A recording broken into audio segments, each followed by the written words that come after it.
What you're seeing used to be one of America's power centers, the 19th century equivalent of Millionaire's Row, where money, industry, and influence all flowed together. Fast forward to today, and that same place feels more like a burial ground for once big ambitions. Meanwhile, you're probably competing with hundreds of other people for a cramped $3,000 studio in Brooklyn, while these waterfront towns sit quietly by the river, slowly decaying and all but pleading for new residents. These are the overlooked river towns, the ones everyone stopped talking about. Their economies didn't gently decline. They went over the edge back in 1974 and never climbed back out. But here's the twist. In 2026, the punchline isn't on them. It's on the big cities. While the national housing market feels completely unhinged, rent in these riverfront time capsules hasn't just gone down. It's absolutely fallen apart. If you're looking for places in America where rent is low, homes are affordable, and daily life actually feels livable, go ahead and hit that like button right now.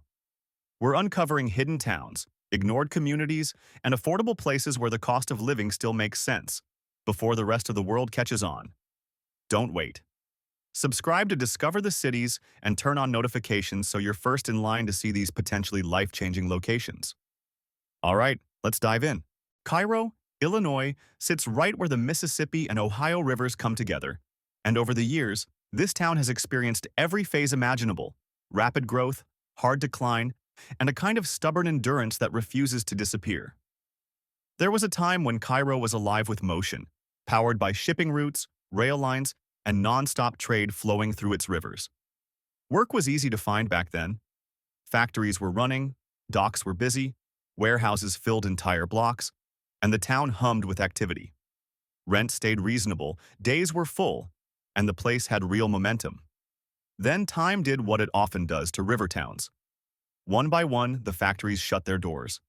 Shipping traffic slowed, jobs dried up.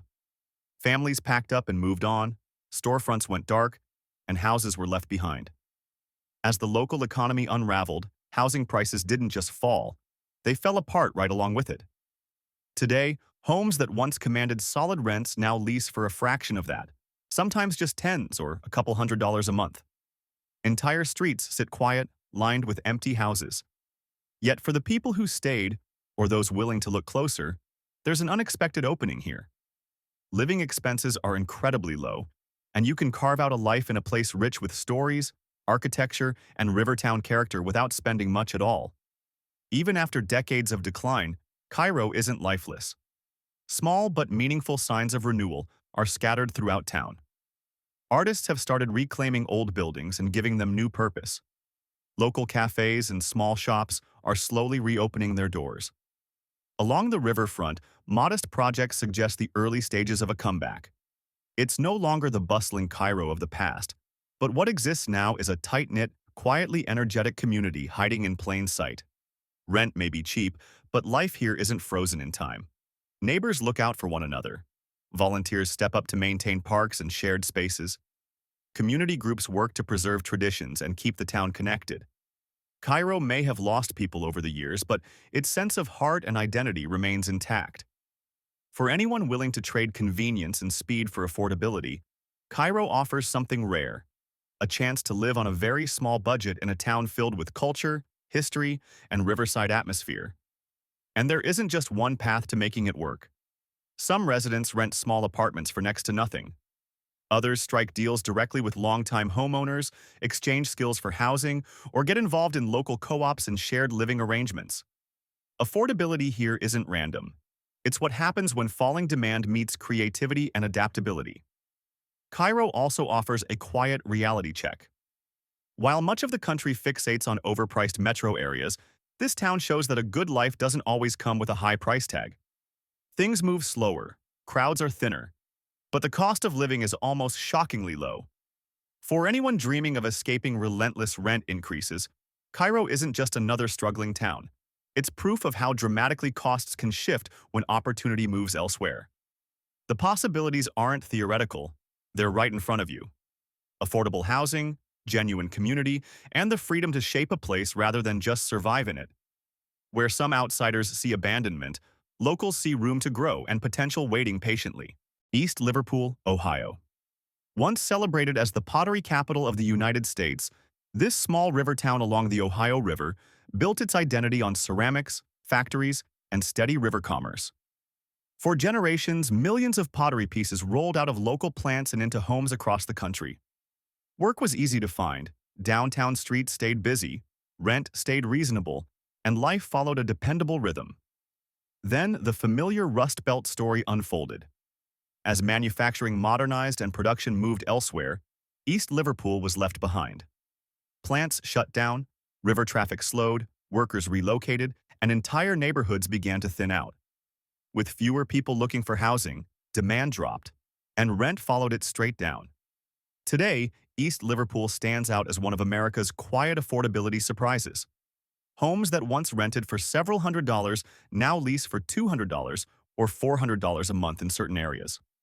Modest apartments, historic row houses, and even riverfront properties sit vacant, waiting for someone willing to see possibility instead of decline. Here's where things get interesting. Even after years of economic hardship, East Liverpool isn't a ghost town.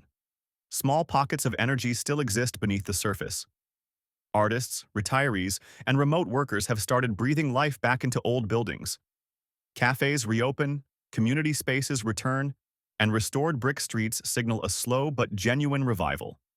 The town isn't loud about it, but it's very much alive, and affordable in ways most people wouldn't believe. Low rent doesn't mean zero opportunity. Residents here get creative. Some trade skills instead of cash for housing. Others rely on mutual aid groups and tight neighborhood networks.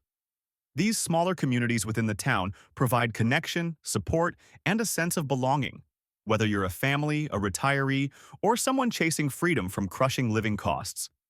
East Liverpool offers something rare: deeply affordable rent, historic character, and a community spirit many big cities have lost. And here's the part most outsiders miss. Beneath the quiet streets, certain historic neighborhoods hide rents so low that, with the right connections, you could almost live rent-free. This isn't just about running away from expensive cities. It's about finding overlooked American towns where the cost of living crisis never fully took hold. Of course, it's not perfect. Infrastructure can feel dated. Services are limited. Job opportunities aren't abundant. But for people willing to adapt, East Liverpool proves a powerful point. When demand disappears, rent collapses, and small communities can quietly flourish without attention. The town may never trend online or make national headlines, but it's quietly teaching an important lesson about affordability in America. Picture walking historic streets while paying almost nothing to live there, knowing your neighbors, and finally redirecting money away from rent and back into your life. That's the kind of opportunity most people overlook, but East Liverpool still provides it. So what's the bigger takeaway? Rent doesn't have to control your future. Small towns, forgotten river communities, and close-knit neighborhoods are proof of that. East Liverpool stands as a clear example of low-cost living, hidden potential, and quiet reinvention along the Ohio River. Paducah, Kentucky. Tucked along the banks of the Ohio River, this small city has quietly earned a reputation as one of America's most overlooked spots for affordable living.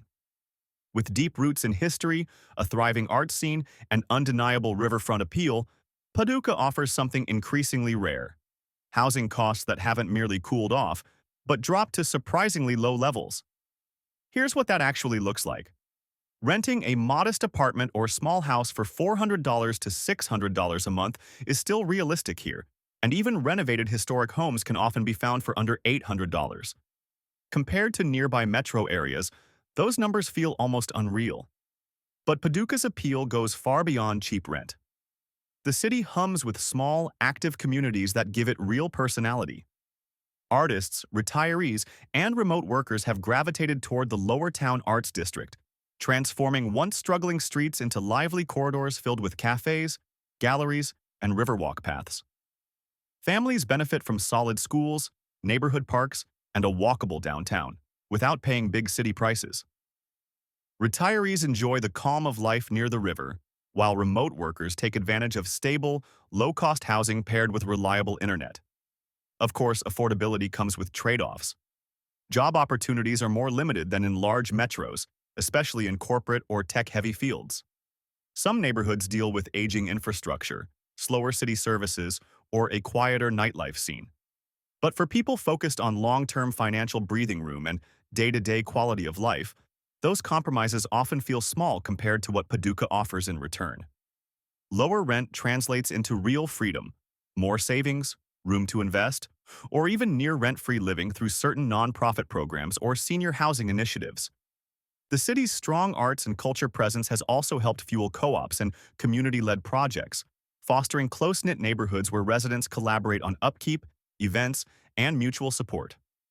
That sense of connection adds a layer of richness that many larger cities struggle to maintain, all while monthly expenses stay remarkably low. Paducah stands as a clear example of a river town that didn't fade away. It adapted. While rent has fallen, the city itself hasn't been left behind. Instead, it's quietly reshaping its future around history, affordability, and small-town energy. For anyone exhausted by runaway housing costs, Paducah proves a simple truth. Opportunity, culture, and a fulfilling life don't require a big city zip code. Sometimes they're waiting in places most people forget to look. Madison, Indiana. Resting along the Ohio River and tucked beneath striking limestone bluffs, Madison feels like a town the modern world somehow forgot to rush. This isn't a place that crashed or burned. It's a place that simply stopped the clock. Back in the 1800s, Madison ranked among the most important steamboat ports on the Ohio River. Its docks were busy, merchants prospered, and wealth flowed steadily through town. That prosperity left a permanent mark. Grand homes, solid brick storefronts, and entire neighborhoods built with confidence and long-term vision. Then progress took a different route. Railroads arrived, but they bypassed Madison entirely.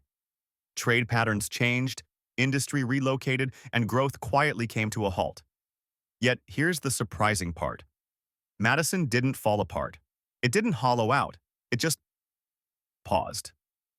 Today, the town stands as one of the most intact 19th century communities in the country. Walking through its neighborhoods feels like stepping into a living museum. Tree-lined streets, beautifully preserved historic homes, compact walkable blocks, and river views that feel more European than Midwestern. And somehow, despite all of that, rent never spiked. Because Madison never became a metro hub, never boomed, and never landed on relocation trend lists, housing demand stayed modest, and prices stayed grounded. Apartments and small houses here often rent for hundreds less than the national average, sometimes inside historic buildings that would be completely out of reach in most parts of the country. In many cases, the low rent feels disconnected from the quality of life, almost like a pricing error. That's the quiet magic of Madison: high livability, low costs, and virtually no hype. Life here moves at a comfortable pace. Residents enjoy riverside walks, arts festivals, local shops, and a strong sense of community. There's culture in Madison, but it's understated. The kind that doesn't chase trends, doesn't seek attention, and doesn't drive prices upward. Surrounded by rolling hills and limestone cliffs, the town offers something rare in today's housing conversation: beauty without a luxury markup. Of course, there are trade-offs. There always are. Madison isn't fast-moving. Local job options are limited. Nightlife is quiet, and growth is intentionally restrained. But for retirees, remote workers, artists, or anyone trying to escape housing pressure, those limitations often become strengths. Less noise, less competition, less rent anxiety. Because Madison never experienced a population surge, it avoided mass displacement, rental bidding wars, and speculative housing chaos. The town stayed human in scale. And that leads to the core lesson Madison teaches. Rent doesn't always stay low because of collapse. Sometimes, it stays low because a place was simply passed over, skipped by railroads, ignored by developers, and untouched by hype. That absence preserved both affordability and dignity. Wheeling, West Virginia. Perched along the Ohio River, Wheeling was once far more influential than its size would suggest. In fact, it played such a major role early on that it became West Virginia's very first capital. Steel mills, glass factories, and non-stop river trade powered its rise, pouring money and people into the city. The result was oversized ambition.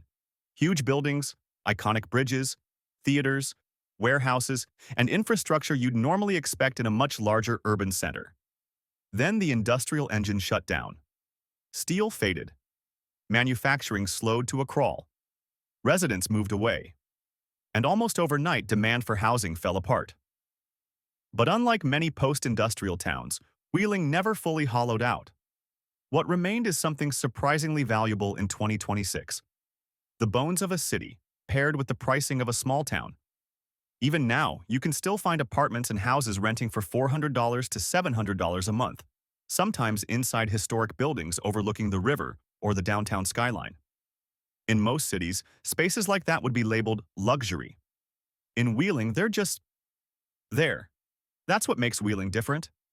You get walkable neighborhoods, preserved historic districts, hospitals, colleges, cultural venues, real urban structure, without urban-level rent. And the city hasn't survived on buildings alone. Small but resilient communities are actively holding it together. Artists, students, retirees, and remote workers have moved in quietly, renovating old apartments and bringing storefronts back to life. Community organizations, mutual aid efforts, and local initiatives now fill the spaces industry once occupied. Still, it's important to be honest about the downsides. Wheeling carries visible scars from its industrial decline. Job options can be limited unless you're working remotely or in fields like healthcare or education. Some neighborhoods reflect that economic reality. But here's where the math changes. When rent is this low, the pressure eases. Financial risk shrinks. You don't need a massive paycheck just to stay afloat. You're no longer sprinting to keep up with inflation every month. Life slows down, and that's intentional. That's why Wheeling is quietly pulling in people from expensive metros. Not because it's fashionable, but because it works. It's affordable, practical, and human in scale. And this is the real takeaway. The American housing crisis isn't universal. In some places, it already burned through, leaving behind space and opportunity. Natchez, Mississippi. Rising high above the Mississippi River, Natchez looks like it belongs in a history book or on a vintage postcard. Towering antebellum mansions, shaded streets lined with old trees, and sweeping river views give the town a timeless, almost cinematic feel. There was a period when Natchez ranked among the wealthiest cities in the entire country. Cotton money, river commerce, and trade turned it into a southern powerhouse. Wealth funded grand homes, culture thrived, and the town carried itself with confidence. Then the tides shifted. Trade routes changed, industry declined, and people slowly moved on. As opportunity drifted elsewhere, housing demand faded with it. But unlike many towns that lost everything, Natchez held onto its most striking feature, its beauty. What disappeared wasn't character, it was pressure. That's why, in 2026, Natchez offers something incredibly rare. Stunning visual appeal paired with genuinely low rent. Apartments and houses here still lease for well below national averages, sometimes tucked into neighborhoods surrounded by architecture that would be completely unattainable in most parts of the country. In Natchez, the scenery stayed elite, but the pricing never caught up. What many outsiders don't realize is that Natchez is far from empty. Small but deeply rooted communities remain at its core. Local artists, retirees, heritage groups, tour guides, church networks, and close-knit neighborhoods keep the town connected through shared traditions and mutual support. Life here moves at a noticeably slower pace, sometimes dramatically so. But that calm is part of the draw. When rent is low, stress drops. And when stress drops, people gain room to breathe. That breathing room changes how daily life feels. Of course, there are compromises. Job options are limited. The local economy is small. Outside of tourist seasons, certain areas can feel very quiet, even sleepy. But for retirees, remote workers, creatives, or anyone living on a modest income, Natchez offers a trade that often feels worth it. Give up speed, gain stability. When rent no longer eats your paycheck, constant hustle isn't required just to stay afloat. Sitting along the Monongahela River is one of the most misunderstood towns in the country. Brownsville was once a serious industrial force, playing a key role in shipbuilding and helping power the steel industry across the Northeast. Barges lined the river. Foundries ran nonstop. Jobs were everywhere. For a long time, this town wasn't just relevant, it was essential. Then the steel industry collapsed. Plants shut down, river traffic dried up, Workers moved away, and housing demand didn't slowly decline. It vanished. What followed feels almost unbelievable. Today, Brownsville has homes selling and renting at prices that sound fictional. Some houses cost less than a used car. Entire blocks sit in limbo, where demand is so low that owners struggle just to keep properties occupied. This isn't an error or a fluke. It's what post-industrial America looks like when population loss moves faster than recovery. But here's the part most people overlook. Brownsville isn't completely empty. Small but determined communities still live here. Longtime residents remain in homes passed down through generations. Churches, social groups, and informal mutual aid networks continue to hold daily life together after formal systems pulled back. For people with modest, or even unpredictable income, Brownsville represents an extreme form of affordability. Housing costs are so low that survival becomes possible without traditional rent pressure. Some residents fix homes themselves, others share space. Some negotiate symbolic rent simply to keep buildings from sitting vacant. This is affordability stripped down to its rawest form. Now, the trade-offs are real and impossible to ignore. Infrastructure is aging. Economic opportunity is limited. Public services can feel thin or inconsistent. This is not an easy place to live. But for the right person, someone focused on minimizing costs above all else, Brownsville becomes a radical option. When housing expenses nearly disappear, the rules change. You don't need a high income. You don't have to chase inflation. You gain time. And time is the real currency here. Danville, Virginia. Not a tiny dot on the map and not a forgotten ghost town either. Danville sits comfortably in between. It's a small city where rent hasn't spiraled out of control the way it has in major metros. Located near the North Carolina border along the Dan River, Danville once revolved around tobacco mills and manufacturing plants. Over time, many of those major employers left, and with them went a lot of housing pressure. But here's the unexpected outcome. Instead of abandonment, Danville gained affordability. Today, rent in Danville sits well below the national average. Median monthly rents typically fall between about $950 and $1,150 depending on unit size and layout, roughly 40 to 42% cheaper than comparable housing nationwide. One-bedroom apartments commonly range from $900 to $1,100. Two-bedroom units often land between $900 and $1,200. Modest three-bedroom homes are frequently priced around $1,200 to $1,400. And because Danville still has available housing, renters actually have options. You're not locked into bidding wars or competing with 10 other applicants. You're choosing from real listings. That's what makes Danville stand out. It's one of the most affordable small cities in the region, especially when you factor in its size and amenities. This isn't a full collapse like some struggling border towns, and it's not frozen in time like historic enclaves such as Madison. Danville is a functioning, affordable urban option with real infrastructure. Unlike many low-rent towns, Danville still offers a lot to work with. A revitalized river district filled with restaurants, coffee shops, and weekend markets. Historic neighborhoods with walkable streets. Parks, trails, and open riverfront spaces. Local theaters, science centers, and regular community events. Multiple hospitals and solid access to healthcare.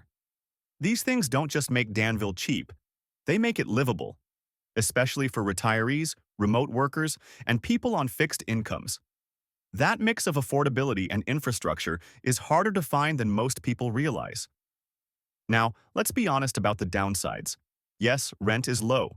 Yes, housing costs run roughly 10 to 20% below the national average.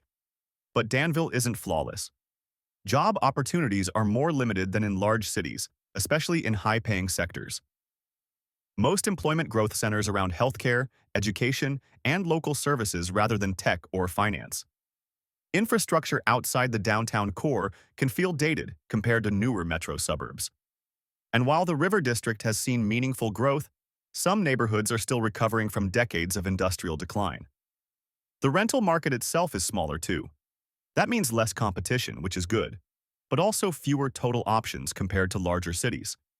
Still, for many people, that's a reasonable trade when rent stays manageable and quality of life remains steady. There are a few key reasons Danville avoided the rent explosion seen elsewhere. Population shifts played a role. When jobs left, housing competition eased. Growth stayed slow and steady instead of explosive. Revitalization focused on culture, riverfront access, and historic preservation rather than speculative development. And the overall cost of living remains below the national average, especially for housing and utilities. Ninth, Alton, Illinois. Just north of St. Louis along the Mississippi River, Alton tells a different kind of affordability story. This isn't a place that emptied out or fell apart. It's a place that's been consistently overlooked. Alton once stood strong as a river-based industrial and shipping hub. Steel, glass, manufacturing, and trade supported a solid middle class. Neighborhoods grew outward, downtown stayed active, and the assumption was that progress would continue indefinitely. Then momentum shifted. Industry slowed, jobs moved elsewhere, and many residents relocated closer to larger metro areas. What didn't leave was housing. There was plenty of it left behind. And that surplus is exactly what defines Alton today. In 2026, Alton offers something increasingly rare. Midwestern rents that never lost touch with reality, even as nearby cities saw housing costs explode. Apartments and small homes still rent for hundreds less than the national average. Older brick buildings, historic houses, and even neighborhoods near the river offer a suburban feel without suburban pricing. Unlike some towns on this list, Alton isn't struggling to stay alive. It functions. Schools, hospitals, restaurants, trails, local shops, and regular community events give the city real day-to-day energy. Small but vibrant neighborhoods exist where people don't just pass through, they settle in.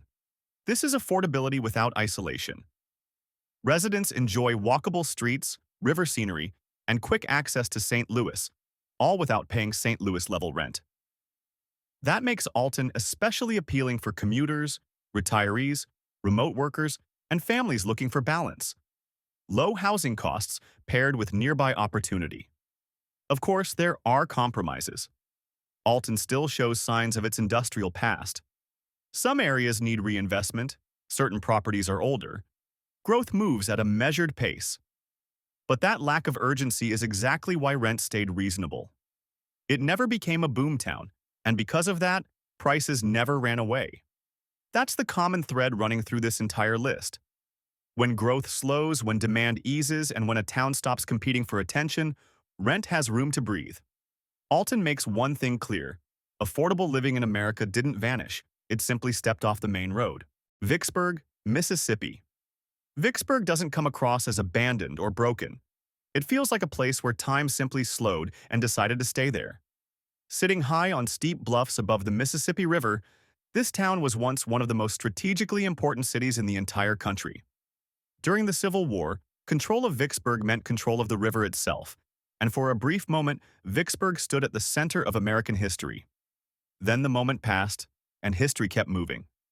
Today, Vicksburg is a quiet southern river town carrying the physical scale of a city that once expected far more people. Wide streets, stately antebellum homes, and brick commercial buildings remain, structures designed for an economy that never fully returned. That gap between what was built and what's needed is where both the tension and the opportunity live. Let's talk real numbers. In Vicksburg, single-family homes commonly list between $60,000 and $120,000. These aren't trailers or rundown shells. They're actual houses, often with front porches, yards, and architectural details that would be completely out of reach along most of the Mississippi River today. Rental prices tell the same story. One-bedroom apartments usually fall between $450 and $650. Two-bedroom units often rent for $600 to $850. Even historic homes converted into rentals typically stay well under $1,000 a month. For a river city with this much history, those prices feel almost unreal. So why are they real? Because Vicksburg lost the economic race. Manufacturing moved on. Rail dominance faded. Tourism never grew beyond seasonal waves. What's left is a town supported by government employment, healthcare, small businesses, retirees, and longtime families who never left. There's no boom, no hype cycle, no surge of newcomers, just stability and stagnation coexisting quietly. And yet, Vicksburg still works. The historic downtown is walkable. River overlooks feel cinematic at sunset. Local diners haven't changed in decades, not because they couldn't, but because they didn't need to. The Vicksburg National Military Park brings visitors year after year, just not in numbers large enough to inflate housing prices or trigger widespread gentrification. This isn't a town trying to reinvent itself. It's a town living with its memory. And yes, there are trade-offs. There always are. Job options are limited, and wages are modest. Healthcare is available, but specialized care often means driving. Nightlife, trend culture, and fast-moving opportunity simply aren't here. For anyone coming from a high-energy city, Vicksburg can feel uncomfortably slow. But for the right person, that slowness is the point. Vicksburg fits retirees on fixed incomes, remote workers who don't rely on local jobs, people escaping relentless rent pressure, and buyers who want space, history, and quiet without drowning in debt. Vicksburg doesn't promise a dream. It offers breathing room. And now, as this journey comes to a close, here's the uncomfortable truth these 10 river towns all reveal. The housing crisis isn't everywhere, it's selective. It hits the crowded, the overhyped, and the overheated. But it leaves room for opportunity in places that were overlooked. America's story isn't written only in cities that exploded with growth. It's written in towns like these, river communities that once moved the nation's goods, built its wealth, and when the current shifted, didn't vanish. They simply learned how to exist without attention.